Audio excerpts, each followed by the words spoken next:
आज की कहानी का नाम है एक भयानक राज, डरावनी कहानियाँ। नमस्कार मित्रों, आपका हमारे चैनल कहानियों के मंदिर में स्वागत है। कहानी सुनने से पहले हमारे चैनल को लाइक और सब्सक्राइब करना ना भूलें। वैसे तो मेरे पति मेरा खूब ख्याल रखते थे, पर जब उन्हें गुस्सा आए तब वह अजीब इंसान की तरह पेश आने लगते और उनकी आवाज भी भारी हो जाती। मुझे लगा कि शायद गुस्सा होने पर ऐसा बदलाव आता होगा, पर ऐसा कुछ भी नहीं था। उनके उस भयानक बर्ताव की वजह कुछ और ही थी।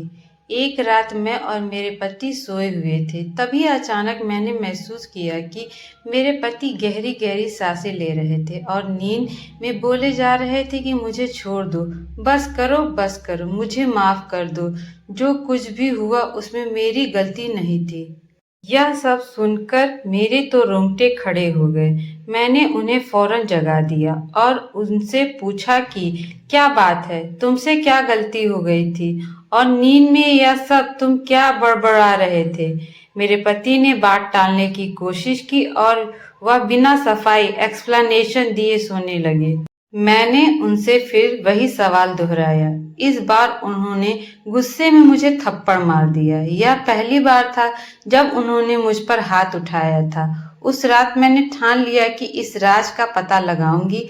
अगले ही दिन सुबह मैंने अपनी सास को अपने पति की कसम देकर सारे राज उगलवा लिए। मुझे मेरी सास से मालूम पड़ा कि हमारी शादी होने से पहले मेरे पति की एक और जगह सगाई हुई थी और 3 महीने के अंदर ही वह सगाई टूट गई थी। सगाई टूटने के गम में उस लड़की ने पंखे से लटक कर आत्महत्या कर ली थी और वही लड़की प्रेत बनकर मेरे पति को सताती रहती है।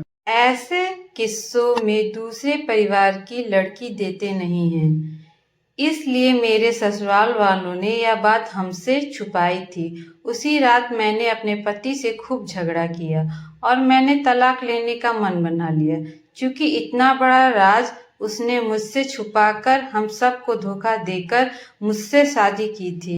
उस रात करीब 3 बजे मेरे पति ने मुझे जगाया और अचानक मुझसे कहा कि बेडरूम से बाहर निकल जाओ। उस वक्त उनकी आंखें लाल लाल थी और वह ऐसे मेरी ओर देख रहे थे जैसे कि मैं कोई अजनबी हूँ। मुझे पता था कि अगर मैंने इस वक्त विरोध किया तो वह मार पीट पर उतर आएगा, इसलिए मैं चुपचाप वहां से बाहर ड्राइंग रूम में आ गई।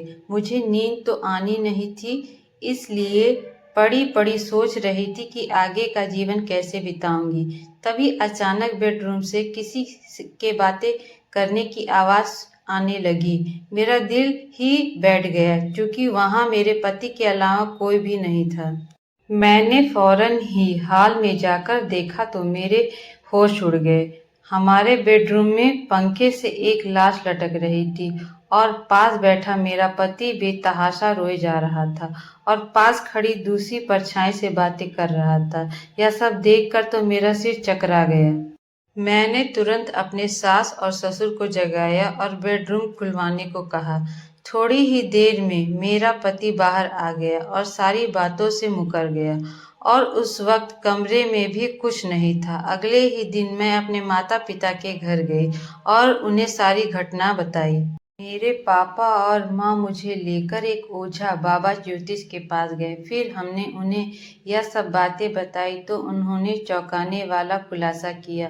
उन्होंने मेरे पति की कुंडली देखकर कहा कि जिस लड़की से उनकी सगाई टूटी थी वह आपके पति और ससुराल वालों से त्रस्त होकर मरी है और वह लड़की तभी से बदला लेने के लिए वहीं प्रेत बनकर मंडरा रही है। आपके पति के शरीर, मन और दिमाग पर उस प्रेत का पूरा कंट्रोल है और वह कभी भी जानलेवा हमला कर सकती है।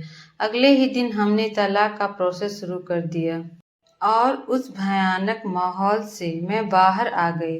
यह मेरी खुशनसीबी है कि मैं आज भी जिंदा हूँ, सलामत हूँ, क्योंकि मुझे तो ऐसा लगता है कि मेरे धोखेबाज पति और उनकी एक्स मंगेतर के लफड़े में कहीं मैं जान से जाती।